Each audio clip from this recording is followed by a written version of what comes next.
ଲୋକ କୁହନ୍ତି ମୁଁ ଧ୍ୟାନ କରୁଥିଲି, ମୋତେ ଅନୁଭବ ହେଲା କି ସାକ୍ଷାତ ଭଗବାନ ଆସି ମୋ ସାମ୍ନାରେ ଠିଆ ହେଇଛନ୍ତି। ଲୋକ କୁହନ୍ତି ଧ୍ୟାନ ଏକ ଏମିତି ଟେକ୍ନିକ୍ ଯାହାଦ୍ୱାରା ମନକୁ ଶାନ୍ତ କରାଯାଇପାରିବ। ଲୋକ କୁହନ୍ତି ଆମେ ଯାହା ଭାବିବା ଧ୍ୟାନ ଦ୍ୱାରା ପ୍ରାପ୍ତ କରିପାରିବା। କିନ୍ତୁ ମୁଁ ଆପଣଙ୍କୁ କହିଦେଉଛି, ଧ୍ୟାନ କୌଣସି ଅନୁଭବ ନୁହେଁ, ଧ୍ୟାନ କୌଣସି ଟେକ୍ନିକ୍ ନୁହେଁ, ଧ୍ୟାନ କୌଣସି ପ୍ରକାର ଭାବନା ନୁହେଁ। ଧ୍ୟାନ ହେଉଛି ନିଜର ଅଜ୍ଞାନତାକୁ ସତ୍ୟ ଭାବରେ ଦେଖିବା।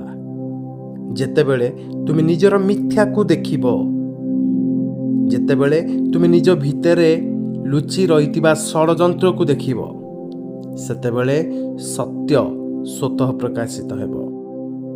ସେହି ଅବସ୍ଥାକୁ ଧ୍ୟାନ କୁହାଯାଏ, ପ୍ରକୃତ ଧ୍ୟାନ।